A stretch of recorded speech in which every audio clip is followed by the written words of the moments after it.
Hello and welcome, ladies and gentlemen, to the Mineski Pro Gaming League, sponsored by Gigabyte, Steel Series, ViewSonic, and the Secret Shop Philippines. It's actually the prelims here, so there's going to be 4 best-of-3 series, 2 today, 2 tomorrow. Each winner will grab a spot in the group stage for Codes, playing up against Rave, Titan, Insidious Idol, I do believe was in there as well. And one more team, I can't just remember off the top of my head, but this also is a best of 3 series, if you didn't get that already. And it's going to be Awake versus TP, the Prime, SIAPA, whatever the SIAPA means there, but the Prime should be their team name. We are, of course, our HeflaTV. I'm Coucher, and I'm joined today by Blackadder. At least I think I am, unless he's muted. Or he just can't hear me. Whatever the case may be, or wait. Maybe it's just my Skype messing up. Just a second, guys. No? I have no idea if his mic is messing up, but I'll just keep on talking until either he just appears randomly out of nowhere. I guess that's not the case at the moment. Apparently Skype was messing up on me. It was not recognizing my microphone, but that aside, good to be here. Audio issues aside, damn Skype. It happens every now and then, but at least it wasn't anything serious, just like 30 seconds of not being able to talk. Not too horrible, I guess. I guess it's annoying either way, but yeah, it's certainly good to be here for the start of the MPGL season. And, well, I'm looking forward to these series. It's going to be a good tournament in my mind. Yeah, it most certainly is. I mean, some people would think that the prelims might not be as exciting, but I mean, I've seen Awake. They were in the last leg as well, leg 4, this should be leg 5. So they actually had some pretty crazy drafts. I do believe they were the ones to run a Dazzle, Tusk, Meepo aggressive tri-lane. I can't just... I wouldn't bet my head on it, but I'm pretty sure they were the team to do so. So just expecting some crazy things to come out from them. They go for the Faceless Void first pick. Not too surprising. The Skywrath Mage is a possibility, but the Prime, Tidehunter and Shadow Shaman. Man, Tidehunter, it is just such a strong hero, but lately a lot of teams just have been completely overlooking him. I've seen a good few bans on him lately as well, but when you're up against the Void, if you can lane it so the Tide is versus the Void, it can cause the Void so many issues in terms of farming. So it does not surprise me to see it picked up here. And what you were saying about unorthodox tri-lanes, you know what I say about unorthodox. It's the line between genius and insanity. It most certainly is, but Awake, oh man. Faceless Void and a Tinker. This is just cancer waiting to happen.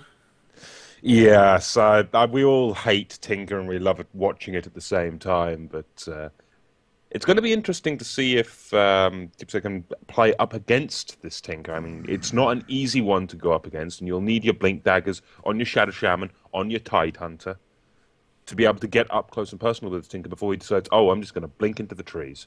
They're going to need something that can get on top of him. Hell, even a Storm Spirit at this point would be a good pickup. Yeah, I guess in that way they still have plenty of room to just go for the so-called counter picks to the Tinker. That's one of the issues when you go for it as the first, or in the first phase that is. Of course they didn't go for it as the first pick, just completely. That would have given so much away to the Prime. Not only that, they would have also been able to just pick Faceless Void against Tinker, which is generally pretty decent. But look at the next set of bans now. The Doombringer taken out by Awake, whereas I guess the Prime just focusing on the synergies with the Faceless Void Chronosphere. It wouldn't surprise me to see a Skywrath Mage banned out just for that exact reason, but we also get the Viper ban out by Awake, and I'm liking the Awake's bans here. They're picking heroes that work very well against the Void, taking that completely, of course, Doom, obvious reasons, Doom counters all, but Viper, being able to slow down that Void's attack speed within the Chronosphere if he's not caught in it with the Viper Strike, reduces Void's potential damage output greatly. Yeah, I mean, plus Viper, of course, just with that increased magic resistance thanks to the corrosive skin, can fight it up against Tinker as well, or at least survive for longer, I guess. Indeed, he can survive some of the magical damage. Of course, Laser does not care about the magic resist, but he'll at least have a higher HP pool generally against a Tinker. Higher effective HP, I think, is the term I was looking for, but it still does leave a few other options here for Tipsa, and they can go for many a choice, but as we do see the Skywrath ban, no surprises there. Do we see the likes of the... I was going to think Brewmaster, but that's actually banned here. What else could we see that would work against this? Against the Tinker, if you're going to put your Tide Well, up in the well, offlane. that works. True, the Pugna does work, and Of course, I mean, usually if you have the Pugna, you want to somewhat at least prioritize or specialize on the pushing aspect, because the Pugna can fall off late game. And actually the Pugna is decent enough against Faceless Void as well, in the sense that if the Pugna can make it so that he doesn't get caught in the Chronosphere, just activate the life drain of Faceless Void and he just has to run around in the Chronosphere, which would result in him not being able to actually right click anybody properly. very true. And what I was trying to clear through in my mind there for a second was Pugna. Is this going to be a safe lane farming Pugna, or is it going to be potentially a mid Pugna up against the Tinker just to punish that Tinker even more? I think a mid lane Pugna could work just extremely well against Tinker. I mean, yes, the March of the Machines will still be annoying always to just farm up against, but Nether Blast should be plenty of just farming capabilities for the Pugna, and even the Harasses T-Crep into Nether Blast, it does crazy amounts of damage. And one thing that Awake, being on the dire side Tinker, sometimes the Tinkers actually go into their own jungle to stack up the big camp as well as the medium camp next to it. But you really can't stack the Ancients for yourself, at least not efficiently. No, you can't. But the question here is, with the dire side, are they going to have someone go and stack the Ancients for them? Technically, unorthodox offlanes, assuming I'm going on the assumption here that Void is in the safe lane, they could pick up the Beastmaster in the offlane and use the old strategy of heal stack the Ancients while he's laning with the axes. Yeah, it definitely wouldn't be too bad of a choice. I mean, I guess they, in theory at least, would want to get something that also helps out greatly into the Chronosphere, just something into it. Invoker though, unless they want to run like a safe lane Tinker or an Invoker, I guess that's kind of out of the question. I guess the Wild Axes actually, they do a lot of damage if they just connect on both just flying and then coming back as well.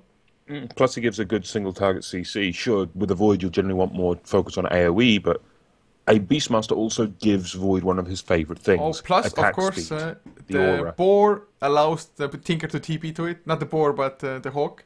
Yep. You see where I'm going with this idea. You get the Hawk to TP2 from the Tinker, you get the attack speed aura for the Faceless Void. It's win-win in my mind. You give support to your two cores. Yeah. And then you can build potentially a Blink Dagger and be the initiator with the Beastmaster as well, if you don't want to jump straight in with Void. But, I'm wondering here, considering you've got the Rubik now for TP SIAPA. It is pronounced TP SIAPA, yeah? I'm not going mad. Yeah. Okay. You are not going mad. Okay. With the Rubik, they can steal, of course, the Ravage. That would be a pretty damn big thing in these team fights. They can also grab the Mass Serpent Wards, but again, these are big mana cost spells, and you're going up against a Pugna, so you've got to respect the Nether Ward. Yeah, I mean, this Nether Ward, at least for the time being in those drafts, will just have a huge part to play in those team fights. And even when you just want to go push, you just set down the Nether Ward, and Tinker already has to be a little bit careful. I would still like to see something that can just bridge the gap between the Tinker and the rest of the team. But they do pick up an Earthshaker at the moment, and it doesn't really help to do that exact thing, but just a long-range stun is always useful. We see Earthshaker a lot lately. Very good defensive support, and we do love to see those epic Echo Slams. I'll get there eventually. It's early in the day. But equally, Awake will grab themselves a Leshrac, and that's a good combination with the Rubik. And I honestly like Leshrac as a support, considering he also brings a good amount of tower push. And the damage of the Lightning Storm, if we do see the Lightning Storm build, is not to be underestimated. Yeah, it's definitely a pretty strong ability, to be honest. And ever since he got buffed, that it actually slows down the target as well. He can, if he's just on target with his plays, he can set up his own split earths now as well with the Lightning Storm. And of course, just the pushing ability with Diabolic Edict, as well as his ultimate. It does a crazy amount of damage, but once again, the Nether Ward, it comes into play. Very true. The Nether Ward does come into play, and I honestly do worry here for Awake's draft, considering that Pugna could be the linchpin in taking it all apart here. He could just destroy everything that Awake are working for with this draft, without even breaking a sweat, in all honesty. Yeah, it's just Awake at the moment. And yes, the Tinker Faceless Void, it's always scary to see that in the same lineup when you're going up against it.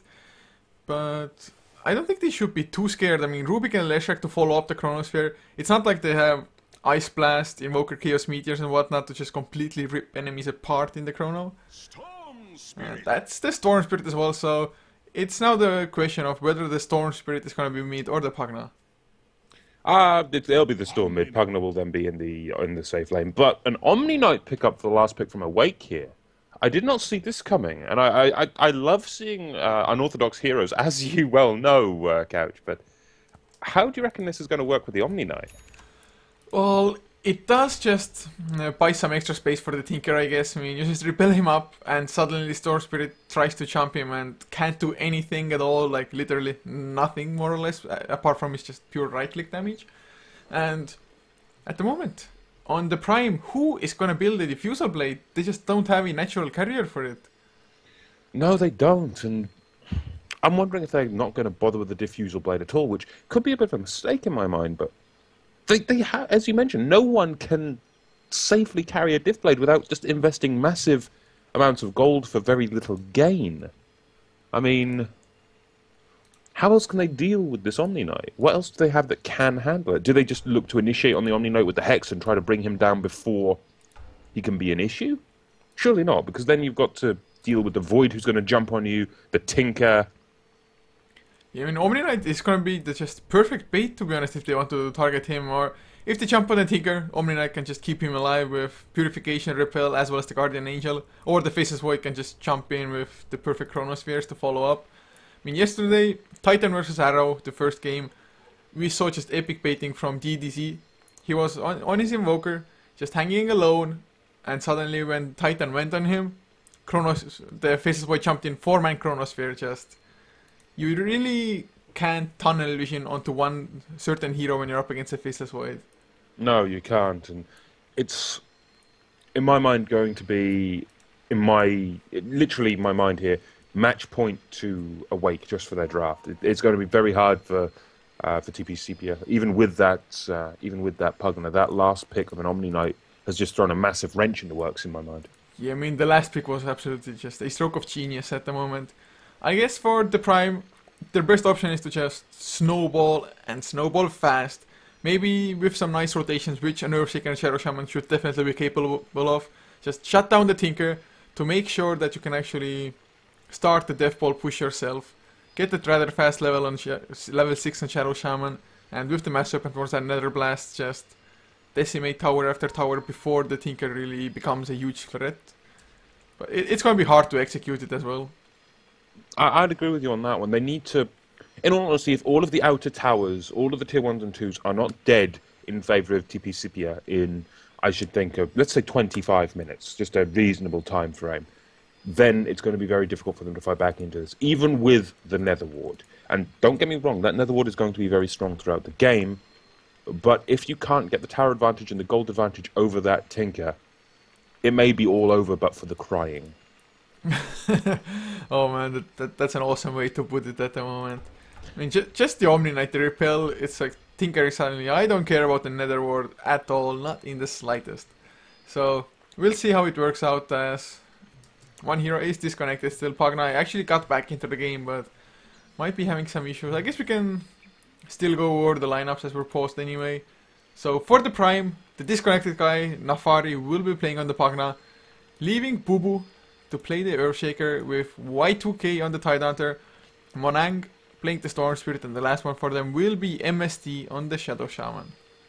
On the flip side of that coin, over for Awake, we've got Toye on the Faceless Void, we've got Yo2 on the Rubik, King A on the Leshrac, Solotic on the Omni Knight, and finally Tom Yunkung on, I'm going to pronounce this horribly wrong, Tom Yunkung on the Tinker. And honestly, I'm happy that you took TP Sepia in terms of introducing them, because I would have butchered those names even worse a lot of the time.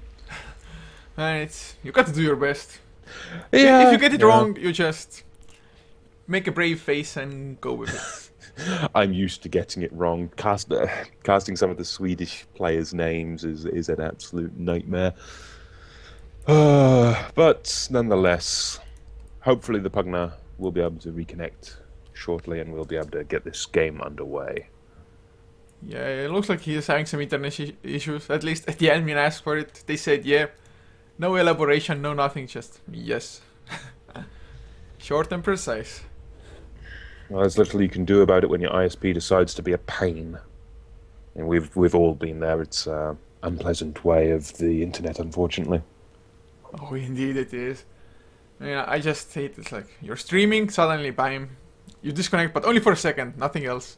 Stream Yeah. drops for a second. It's like why are you doing this? Yep, yep. I hate that one the most. The millisecond hang, the worst kind of hang. Yeah. Otherwise, 0 frames dropped, but it drops enough for the entire stream to just die. But man, this pause is early, and at least they got to pick up some items. Although it's not like in this game we really had any crazy predictions to make about who's playing support. It's not like there was a chance that this Earthshaker is going to be carrier. I guess there is a small chance, but I highly doubt it's happening. I highly doubt it. It does not make sense for their draft. They've got their 3 cores. The Tide will be a core, the Pugna will be a core, the Storm will be a core. Unless we see something completely out of the park, and that would be a complete blindside as well.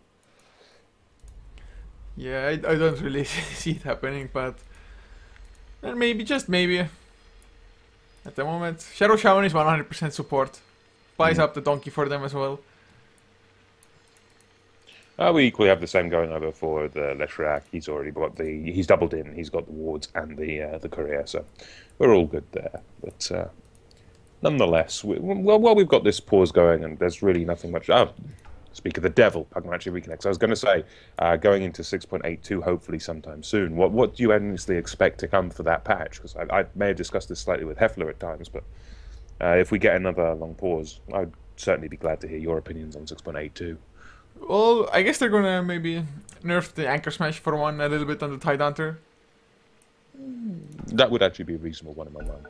Yeah, I mean, I guess they don't have to nerf it that much, but it's just way too spammable at this point in time. Just the damage output of it, the damage reduction, and the low mana cost, as well as the low cooldown. It's just a little bit too sick, maybe. But I don't see, I mean, a lot of heroes, they aren't like super strong, to be honest, although they are getting picked up all the time. So maybe just super slight nerfs, nothing too major, but just some buffs to certain other heroes, and of course introducing new heroes to the Captain's mode will always be welcome. Indeed, that's one of the biggest wrenches they can throw in the works, but seems we've got a slight differentiation, perhaps, in terms of who's going what and where for TP. We've fought on Y2K, we've got double in of sentries and observers. He's already planted some wards down, but now we also see a top lane Pugna and potentially a safe lane support Tide. I think it's gonna be a safe lane farming Tide with Shadow Shaman supporting him, or it's a little bit weird, I have to say, just going for dual lanes like that. But one thing, oh man, they don't have vision. The sentry ward actually meant to block off the ancients. Actually, do they have vision? I guess yes, they do. They do. Oh yeah, the Tide Hunter is standing on the high ground. Yep. That ward will easily be cleaned up, and there's no way the rotations will be there from awake to stop that in time. But these are not the lanes you and I both expected. I mean, Nefari, he's deciding to take the off-lane Pugna role, and he's going to be going for potentially a very early Bacillus or Tranquil Boots. And this is not the Pugna I expected. And I'm not honestly sure how much he'll be able to get here in terms of Golden Farm, because when we think Pugna, we generally think early mechanism, early power. I mean, I was also expecting, if they run lanes like this, the Earthshaker could actually block off the creeps to begin with at the start of the base. But they didn't go for it, although their body blocking between the two of them is pretty damn spot on at this point in time. The Radiant creep, range creep already came through, so the creeper will be stopped at a pretty nice position for the Radiant side. Yep, there will be a slight swing in favour of the momentum towards the Dire side, but I shouldn't think it'll be too far. The blocks were pretty good from both sides here, and as we evolve into this early game, I'm going to have to ask you, Couch, as a betting man, with these drafts and these lanes, who's your money on? Oh, the Fisher comes out, never mind, no follow-up, but with the lanes, I actually think that the Prime's tri-lane is a little bit stronger, because the Faceless Void just, he can't do too much. I mean, yes, he can time walk in, maybe get a lucky time lock, but just Fisher to block somebody off, it can be way too devastating for a Wake to handle. I'd completely agree, and now we see an attempt on the Void's life. Fisher's going to come down, but its telekinesis there stops it, and now we get a split earth, and that might stop the aggression, and they're going to force the leap away from the Void there. Yeah, that telekinesis was just crucial in getting the kill. Otherwise, I'm not entirely sure if Toyai would have been able to time walk away. The Fisher with the follow-up might have been enough at that point in time, but even without them getting the kill, they just make the dire side use a lot of consumables straight out. Of course, the clarities have been used on Boo Boo as well, but he has plenty of them to spare. We get a level 2. Level 2 immediately puts a point into the Netherward, and now we're just getting some aggressive pressure towards the Rubik, the Void. But now we get the turnaround. The Split Earth is there. Telekinesis to go. Shackles, but the Telekinesis throwdown will cancel it, and First Blood will go the way of Nefari with that Netherward already having an impact in this game as the Void tried to Time Walk. And now they're looking for King A, but can they catch him? Diabolic Edict's now up, and Boo Boo will take some good damage from this. Misses the Split Earth, unfortunately, and now we get the rotation away. TP away by the Pugna. He's back up to the Tier 1 tower, and it was a 1-1 trade. The Pugna fell as well in that little scuffle. Yeah, I mean, it went a little bit south for the Prime. I think they were expecting to not die there and just get an easy kill. Of course, the Shackles were cancelled by the Telekinesis throwdown. But oh, Boo Boo, he has himself a haste rune now. Can he find himself King A? He's so damn low. He's trying to intercept him, I think. If he can catch him, that will be a golden kill. And Earthshake, I don't think, sees him. Pings go out there from Awake. They know where Boo Boo is. And yeah, they're going for Tinker instead. Storm Spirit. He's hanging around. The Fisher drop. comes out. Electric Vortex to follow up as well. Should be an easy kill. A few more right clicks, but the laser. Oh my god, the Fisher Earthshake actually blocked himself away. One more right click would have done the job, but that laser. Yeah, if that Fisher landed on the other side, that would have been a kill. But the laser, the mischance, is such a crucial thing in the lane. You cannot overstate that at all. The laser is a powerful thing in the lane. 100% mischance for 2 seconds can swing or save your life very easy. Yeah, I mean, it's even 3 seconds, and even worse for the just part getting the end of it, of the laser. And in Storm Spirit, he has gone for 2 points into Overload. If he had gone for 2 points into Electric Vortex, do you think it would have been enough, just another half second after the disable? You miss 20 damage if you do that, and you get a, what, half second, did you say? Half second disable for the loss of 20 damage. I think the right choice is for the Vortex here, just because it'll help you harass out the Tinker as well, but certainly it's a hard one to call. It is a very hard one to call. I think more the deciding factor would be if we had one more level on the Storm Spirit at the time of that attempt. Yeah, a little bit unfortunate, but at the very least he made Tinker back off, so he actually almost has a 1 level advantage. But will it be enough? The smoke comes out from Rubik and Leshak. I mean, Telekinesis to Split Earth. Are they going to get it? Oh yes, Telekinesis comes out. Split Earth to follow up as well. I mean, such an easy kill. Laser to grab it for the Tinker. That's just the strength of this combination in terms of support. Rubik, Leshak, we don't see it as much these days as we used to, say, TI2 time, just after and before TI2. But for a combination that can bring so much potential in terms of magical damage, pushing power and control, plus potential to cause problems with the spell steal, it is one of the old-time favourites that I always do love to see poke its head up and come back. Yeah, I mean, I do have to say though that it was rather obvious that the supports were missing from the top lane, so Storm Spirit maybe should have played a little bit safer. And now with that kill, Tinker is suddenly just caught up with the levels. So mid lane, it's pretty even. I mean, lasted twice as well. 20 and 2 up on the Tinker compared to 21 and 7 on the Storm Spirit. But this bottom lane, solo tick on the Omni Knight. I guess it's only a given that he's kind of losing against the Tidehunter. I mean, the Anchor Smash against melee hero is just so excellent. I'd completely agree with that little statement, but I'm going to say it might start to swing in favour of Solitic now he has that Soul Ring. He'll be able to spam his Purification that a little bit more, and he might be able to get some more in terms of golden experience. But Y2K has pretty much already won this lane. He has himself his Ravage already and a TP scroll. He can get into whatever fight he wants to. In the meantime, top lane, they got some damage onto the tier 1. Fisher did fly, and unfortunately they couldn't bring anyone down off the back of that one, but hopefully this will continue, and unfortunately we get another pause. I'm pretty sure Toya, he got at least 2 backtracks. He 100% backtracked the Nether Blast, but I feel like he backtracked either the Ether Shock or the Fisher on top of that as well, so he more or less just took no harassment at all from 3 spells. 10% dodge chance, my ass. Indeed, man, just getting extremely lucky, and I guess that's the beauty and the downfall of Faceless Void at the same time. If you get extremely lucky, you can just survive everything, but you might get a little bit too complacent with that if you're lucky really often and suddenly the luck just fails on you. Indeed. And if I am correct, I want to say that Backtrack is not a pseudo-random distribution skill. I believe it is still a pure RNG skill, or as close to pure RNG as you can get. Yeah, I think they changed the time lock to be a pseudo-random. Yeah, time lock was PRD, I know that much. But I don't think Backtrack is. I believe that one is still chance-based. And got to love them. Just RNGesus for the win. But man, this game looks to be plagued by just disconnects already. We're only 5.5 minutes in, and I feel like we've been paused for at least as long. Yeah, I'm pretty much certain we have been, but there's very little we can do about it, unfortunately. Connection issues happen. And as long as we get the game at the end of the day, it doesn't matter to me. As long as we get a good game. Good games are everything. And this is a full best-of-3 series, ladies and gentlemen, so with any luck, touch wood, we will be having no more disconnect issues once Leshrac comes back for this one. Yeah, and at the moment, mid lane Tinker, he has himself a regeneration rune bottled up. I do believe it was the 4-minute rune, so it's actually gonna wear off soon enough. But he has the rearm 1 point into it already. He can just put it to great use. And Storm Spirit is level 6 as well, so the next gank, if it's gonna come at all, it's gonna be a lot harder. It's just the ball lightning, excellent escape tool. Indeed it is, and it's an excellent initiation tool as well to get on top of this Tinker. And this Tinker still is a good 1,000 gold away from his travels, which is a good thing to point out, assuming he doesn't pick up a Soul Ring. Now, I should think we'll potentially see the Soul Ring pick up, but the question is when and where. I expect it generally before the travels, but I've not seen Tomyan play the Tinker before, so we could see a varied style here. Some Tinker players like to rush the travels if they can and ignore the Soul Ring. Some pick up the Soul Ring, then go for the travels. Some even pick up the bottle as well. It varies on player to player a lot of the time.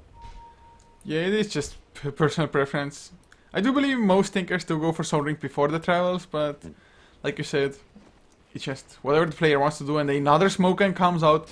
If they get the just stun lock perfectly and our regeneration rune popped on Tinker, and he's gonna even find the haste rune on top of that. On the top lane, however, the Void getting shackled out and could potentially be brought down. The Fish is there. Do we have the leap? No, we don't. He tries to leap, and the Nether Ward picks up that kill again. That ward is doing work this game, but now we have the rotation in the back foot. Split Earth does land on the far end. He will be brought down by the Tinker and the Rubik Leshrac combination. Now, we're looking for more, but the Nether Ward will unfortunately be brought down by the creeps, and everyone else has rotated away. Earthshaker does not want anything to do with this, and neither does the Shadow Shaman. Man, I am pretty sure that heal Troll Priest, trying to heal up his just mates in the jungle. He got some damage from the Nether Ward as well, using the heal ability. That was a really weird sight to behold, but Awake, they get the counter kill, a Pugna for a Tinker, and at the moment, not for the Faceless Void rather than the Tinker. I do believe the Pugna was a higher priority kill since, man, the Faceless Void isn't getting anything at all anyway. He's 5 and 2 compared to 30 and 4 on the Pugna. Indeed, and that's going to be, in all honesty, a big problem if that kind of thing keeps up.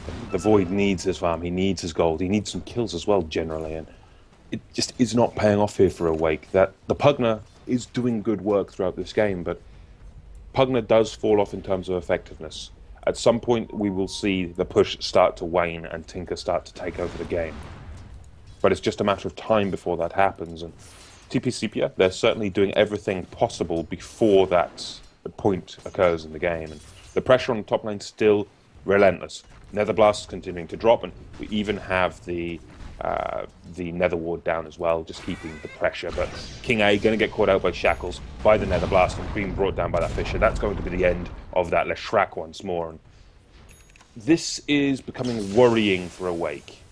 Towers are falling and kills are equal.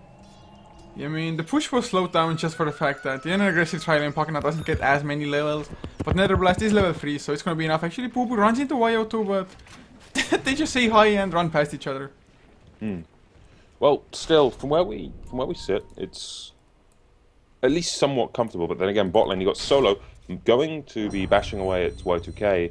Still, this is a fairly hard match for the Omni Knight to win, considering how much the Kraken Shell is reducing him. And now we get the ball lightning in from Monang, and that should be the end of it. Yes, it will be. That's a dead Omni Knight.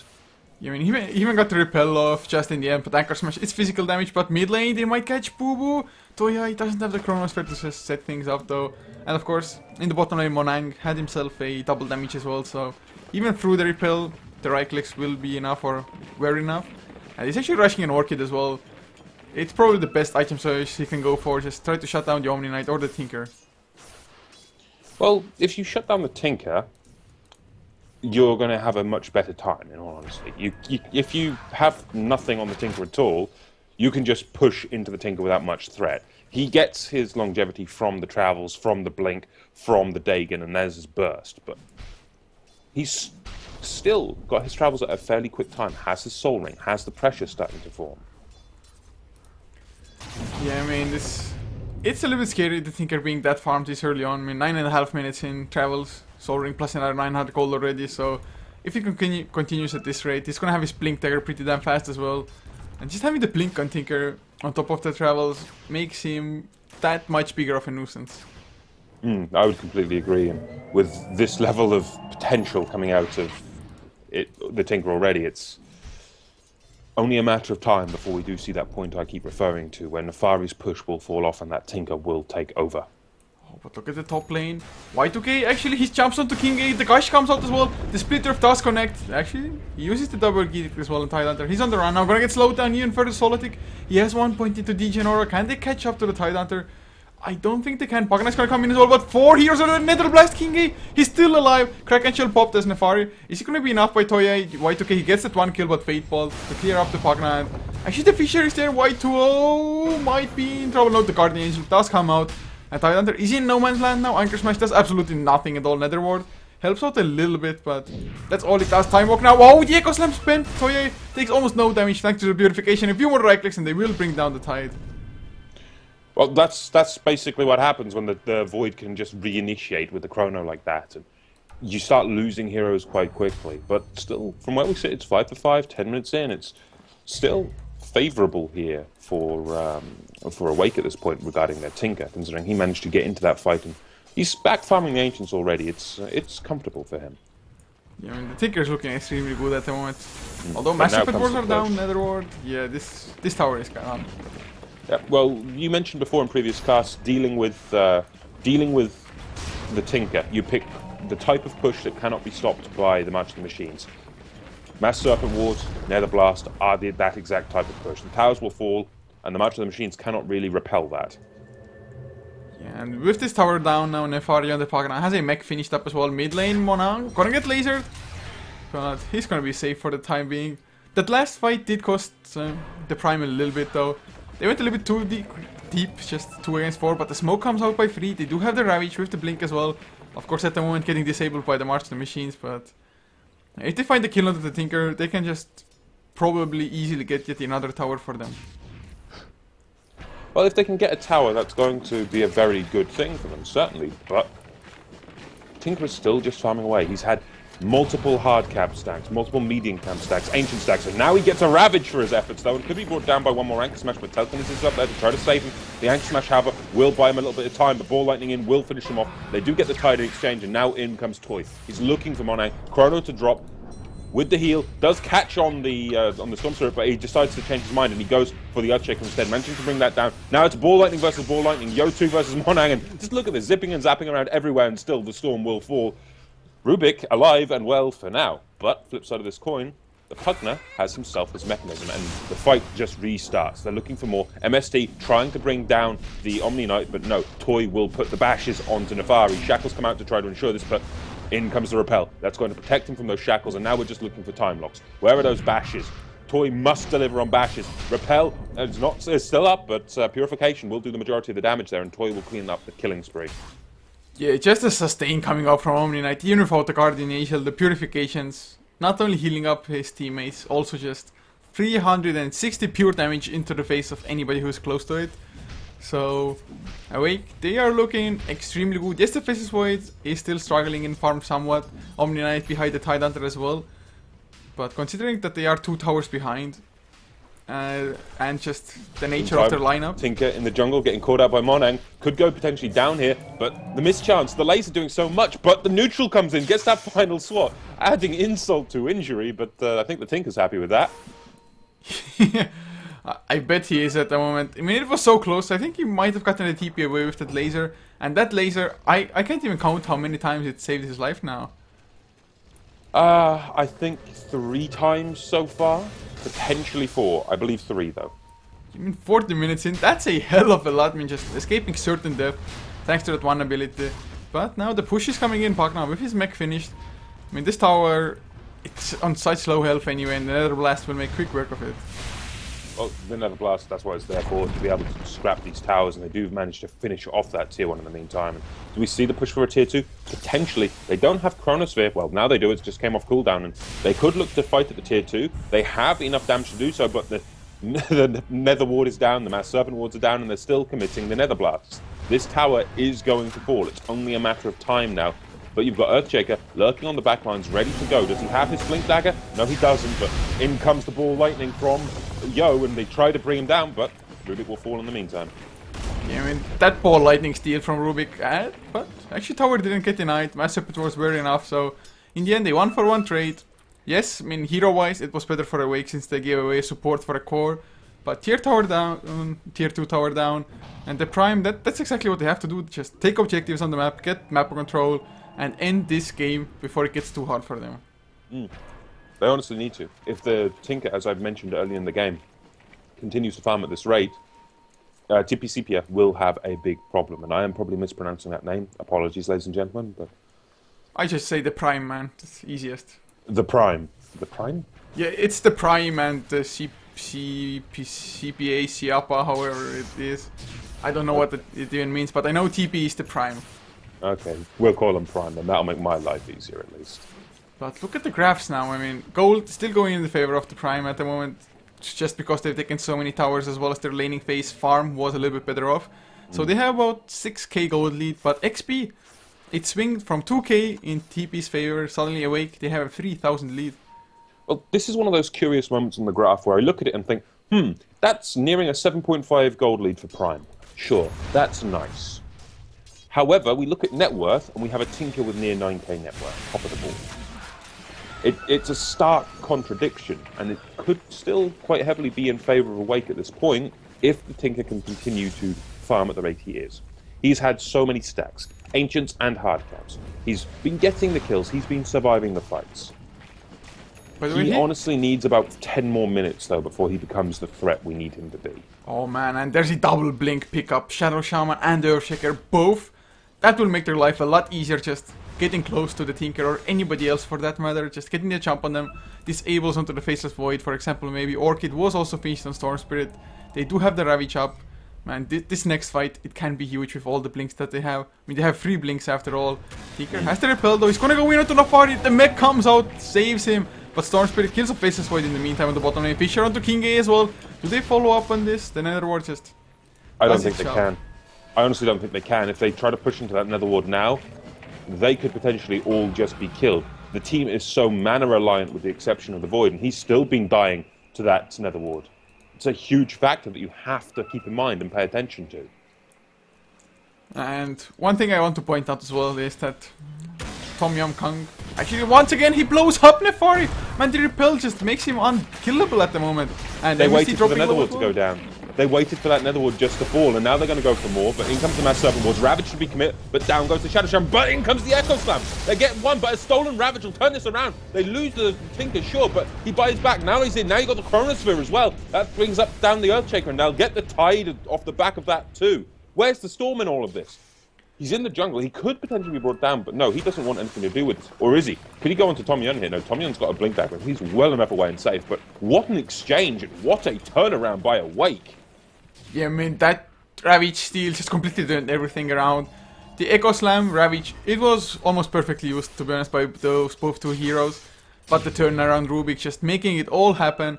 He, first of all, stole Fisher as well. I'm not even too sure if he got to use it there, but he definitely had it. But the Tinker, he did buy back, delaying out his Bloodstone by quite a lot here, because he really didn't get any kills after this. Well, Yo 2 has just impressed me quite greatly with that one team fight alone.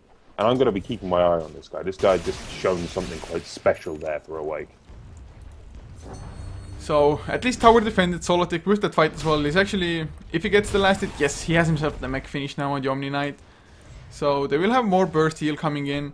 And I do believe it was kind of the second fight where the Storm Spirit was just a little bit late to the party here. Yes, I completely agree. If you had Monarch come in with the Ball Lightning and be able to get on top of the Rubik or the Tinker quicker, that could have been a complete turnaround. We saw the Rubik get away on less than 100 HP. If one Static Remnant was dropped by that Storm on top of the 3 heroes, and that was quite easily doable if he was there, That could have been a triple kill onto the Storm Spirit very easily off the back of that Echo Slam. Yeah, it most certainly could have, but unfortunately for them, couldn't quite get it. Looking at the graphs, I mean, gold graph wasn't even dented pretty much, still at the same 7.5k almost. XP actually did drop down even a little bit, so I guess the solo kill up onto the Faceless Void as well as the Tinker just going down. 2k lead for Awake, it's definitely not huge at all. No, that's not huge by any stretch of the imagination, but if we look right now, you've got top lane, pressure going towards the tier 2. The Pugna is on the bot lane, getting caught out by a Chronosphere though, and Toy will be able to clean that one up with the help of Solitic on that Omni Knight, but in comes the Tinker now. The creep is killed off, so it's going to delay his arrival, but tier 1 on the bottom lane could now go down in favour of Awake here, and they look for Boo Boo, but he's hiding in the tree lane. They need to catch him, and with the Split Earth destroying the trees, they will do. Down goes the Earthshaker. Surely, yes he will. One more right click from the Void will clean that one up, but now we get the Ball Lightning in. Stolen Ravage though used again, and Yo just using and making perfect use of the Stolen Ravage a second damn time. He won't have that for a third use, it's going to time out before then, but this one steal has just turned around 3 minutes of this entire game. Man, just absolutely sick. Rubik still having it. It was so close to getting timed out, but I mean the Prime, after losing their Pagna as well as the Shadow Shaman, maybe they should have just called the fight. I mean, without the Pagna, he's a huge source of their burst damage with the Nether Blasts and Nether Ward as well, of course, just making it so that Awake has to think twice before going for fights.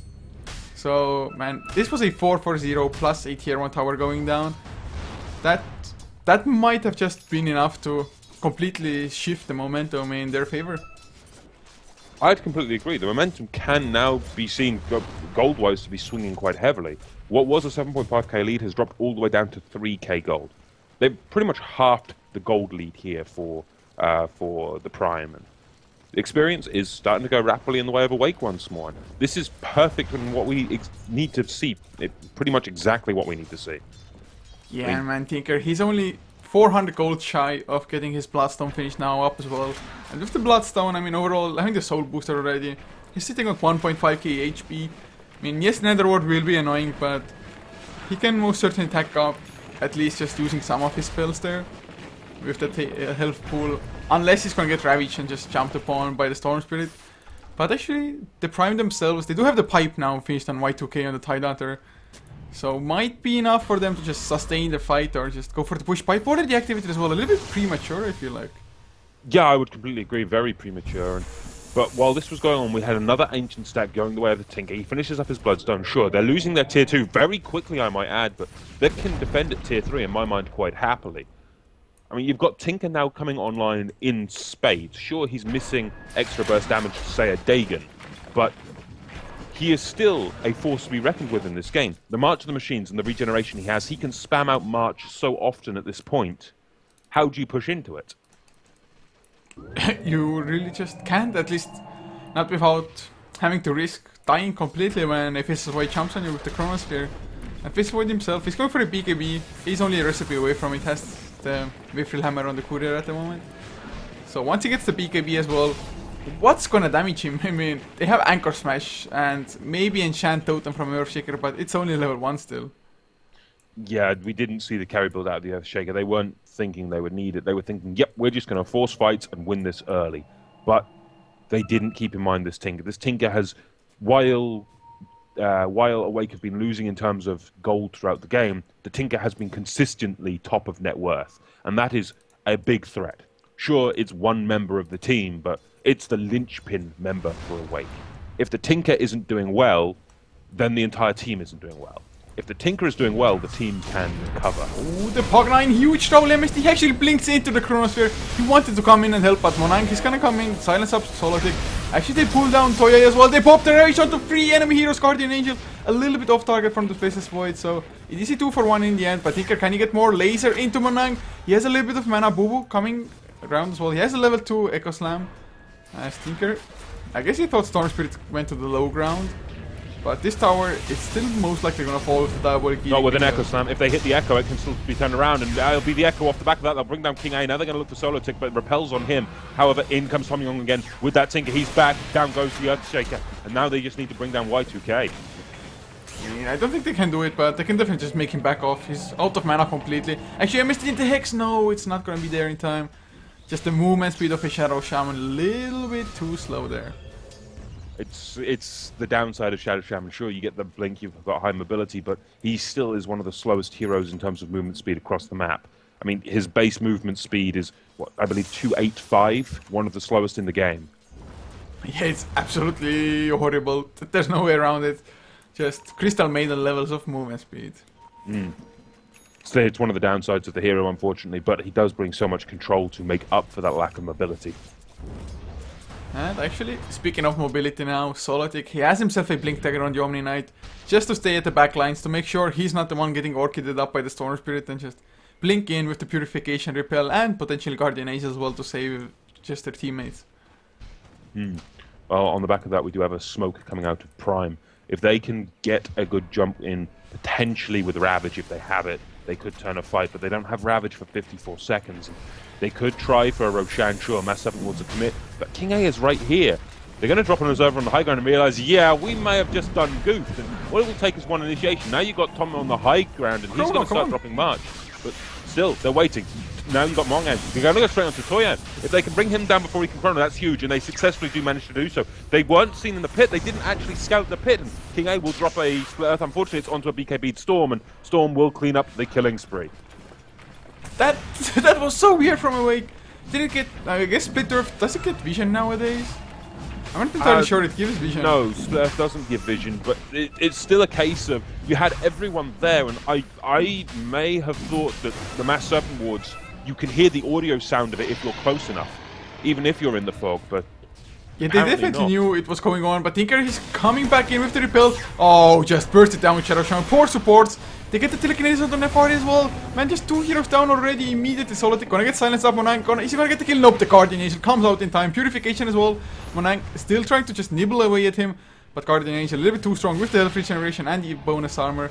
So, Nether Blast stolen, Aegis popped on Storm Spirit. I do think it's going to be safe to escape. Tinker is back in, Tom is here, and if they can bring down the Storm another time, that's going to be absolutely perfect. But the Earthshaker doing what he can and trying to buy time, but it's a mega kill for Tom Young. And he is just going insane on this Tinker now. He's got his dagger, he has 16 Bloodstone charges, and off the back of that full 5-man wipe, what can I say? Awake's Tinker is now becoming the force of nature. They're turning it around. The Pugnus push isn't the threat anymore. The Tinker for Awake is the key threat here. It feels like the first small skirmish when Roshan was going on, when King A as well as Toya died there without even using the chrono or anything. It was kind of a bait. I'm pretty sure they didn't plan it as such, but with that, the Prime just went for the Roshan. They felt pretty damn confident in their ability to just get even more kills after that, but suddenly a complete wipe. Yes, the Omni Knight died, but like you already said, 16 Bloodstone charges on the Tinker now. Level 2 Dagon. Who's gonna stop that hero now? I mean, Tidehunter is building for that Diffusal Blade, but with that lost fight here, he's still halfway just through it only.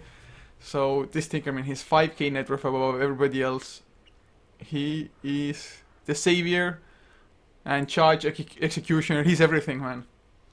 Yes, he damn well is. And you ask, how do you stop him?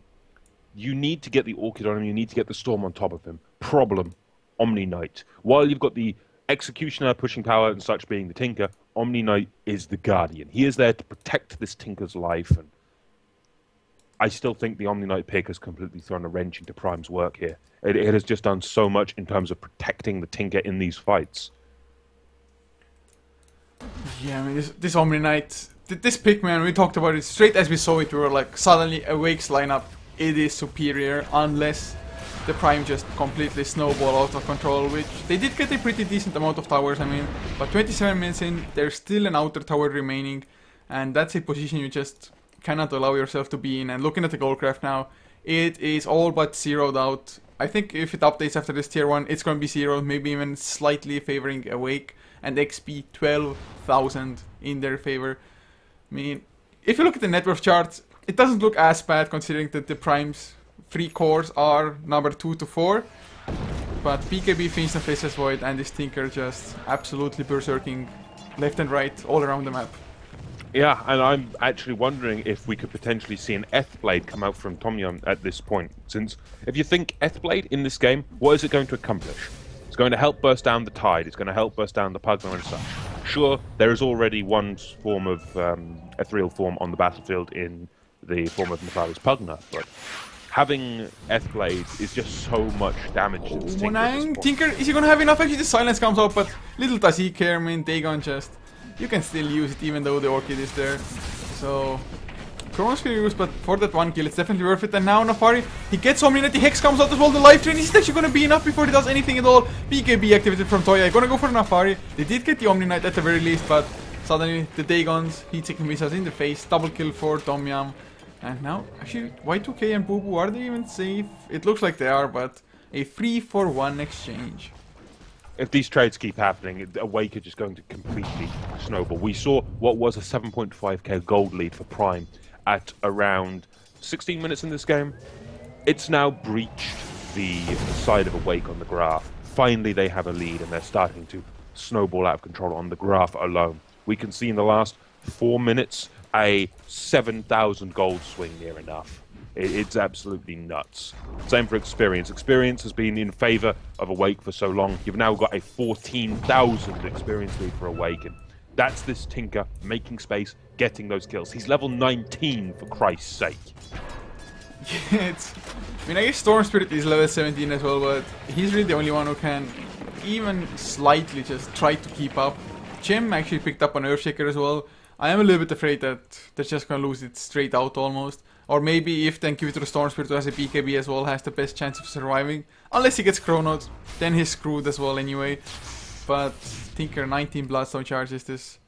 I mean, usually you don't see as many. I mean, you get at least one death from him after you get the Bloodstone, but not happening so far. Oh, been falling out of control with that Bloodstone. It just does not matter at this point. But now we got the smoke. They're looking to bring down anyone they can find, but MST will sheep and blink away. They're going to look for more. Nefari puts down the Netherward in the jungle, but we get a Chrono. Does go straight onto Monang. They're going to bring the Storm down before he can be a factor in this one, but Decrep will protect him for a few seconds longer. BKBs are being popped though, and now we get the charge. They're looking to bring down Solartic. He's silenced up by that Orchid, and if they can finish him off, that'll be huge. But in the back foot of this fight, you've got Tom Young just dropping rockets after rockets, and just the siege is just too strong. Ravage drops, but it's too late. The Storm is already dead. Now you get the Echo Slam. Tom Young's taking large amounts of damage, but in comes the Repel and the Guardian Angel. Everyone is protected, and it is just an absolute slaughter. Double kill. Godlike for Tom Young. Now they can look for more. In the back lines, the Earthshaker falls, and Toye will just finish up this team fight. Down goes the Shadow Shaman, and now they're going to look for Y2K on that Tide. If they can finish him off, it will be another full 5-man wipe. We get an Anchor Smash stolen. Going to go and to be thrown onto Y2K, but just the damage should be more than enough. One more right click, and it's a double kill for Toye as well, and another full 5-man wipe in favor of Awake. Man, this fight, it looked like it might go a little bit better for the Prime than it did. Especially since the Storm Spirit actually didn't die in the Chronosphere, since nobody was there to help the Faceless Void out. And Faceless Void's physical damage output definitely isn't the strongest so far. The Decrep defensive use by Pugna as well, helping out even further. But Solotic just being able to survive the Storm Spirit, who does lack some damage himself. I mean, just, yes, Solotic was silenced up, but 1.5k HP, it's not too easy to burst down if you're only alone there. And the Echo Slam, if it had been like a millisecond earlier, would have prevented the Guardian Angel from coming out. Might have been enough to get a few follow-up kills. But the Omni-Knight is sustained from that hero, and his just positioning and timing for the spells has been more or less just spot on, and Tinker suddenly doubling that net worth of anybody else on the map. Comes Storm top lane. They're going to try to bring up Toye, but it's going to be a BKB and TP away from him. Not going to be able to bring him down in time, but they did force the Chrono there. Well, 70 seconds of just breathing for them, I guess. I wouldn't say breathing space, considering Tom Young is still farming on his Tinker. He's farming the enemy jungle. He doesn't realize that that's not his own jungle, I guess, but it does not matter at this point. 23 Bloodstone charges, and his net worth still snowballing out of control. 22,000 net worth on Tom Young's Tinker, and I would not be surprised to see the F-Blade picked up next. Maybe a Shiva's Guard even. And this is more Ancients. This is what the 5th Ancient stack he's been given. Maybe 6th by his supports. And Solotic as well as Yotu, they have been on point in stacking this with the Tinker. He's got 2,500 gold once again, off the back of that fight, off the back of having a Dagon 5 and a 23 charge Bloodstone.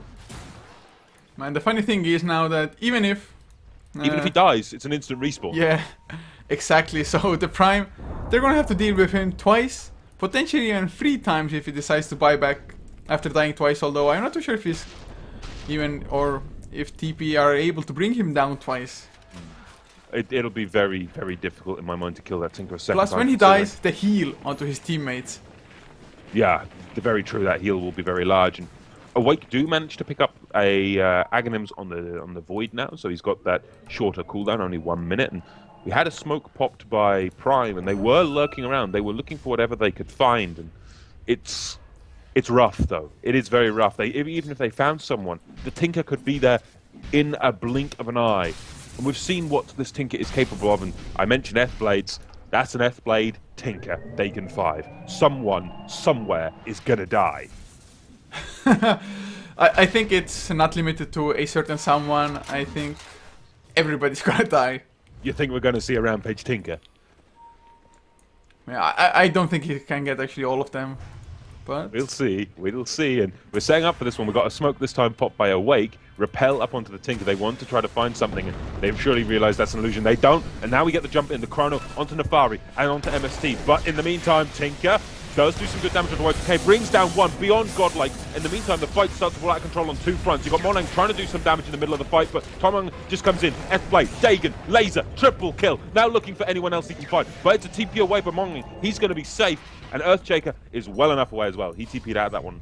But it's still a triple kill and a 3-0 fight in favor of Awake. Yeah, I mean, funny enough, the Faceless Void was unable to once again bring down the hero or the heroes that he chronosphered. But they don't care, it was a long enough disable, 6 seconds with the Aghanim Scepter on the last level of Chrono, to just make sure Pagna as well as... Who was the second one? I think it was the Shadow Shaman possibly.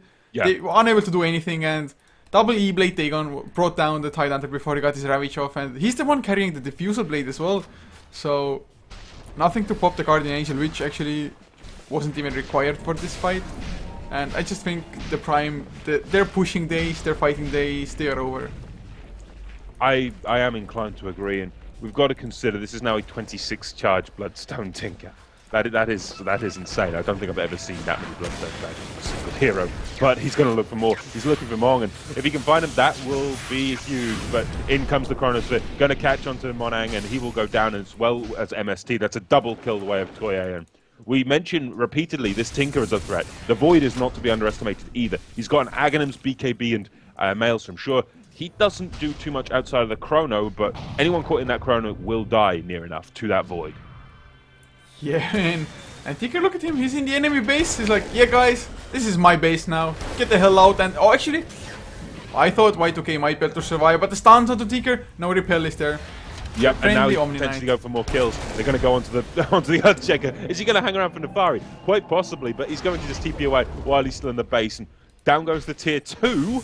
And now they're going to start cracking on the tier 3. He was at the fountain, and there was still a tier 2 standing protecting that damn tower. But he's going to TP back in. Nether Ward goes down. They're going to clean that one up quite quickly, surely. Oh, no, they're not. They're just going to go aggressive. Refresh, rearm, laser again. Dagons. These Dagons are going nuts. Well, F-Blade Dagon in the fountain. Tom Young picking up another. And GG finally called there by Prime and Nefari. But what a impressive show of force from Tom Young's Tinker. Man, 32 Bloodstone charges. I have seen one more, but not on a Tinker. I've seen like 37 or something on a Storm Spirit Plaque playing it for CIS. But they were up against a lesser team in some random qualifier for a tournament. Man, this is absolutely sick showing, like you said. So, if they can just play like this in game number 2 as well, they'll be golden in this best of 3 series. But guys, it was only game number 1, so we still have at least game number 2 coming up. If we're lucky enough, also a game number 3. If the Prime can actually get it to that game number 3, but we'll see. And that's exactly where we're heading now as well, guys. But thanks so much to you who watched, as well as of course the Mineski Pro Gaming League itself for allowing us to cast it, and their sponsors, the Gigabyte, Steel Series, View Sonic, as well as the Philippine Secret Shop. And huge thanks to Blackadder for casting with me, and we'll see you all in game 2.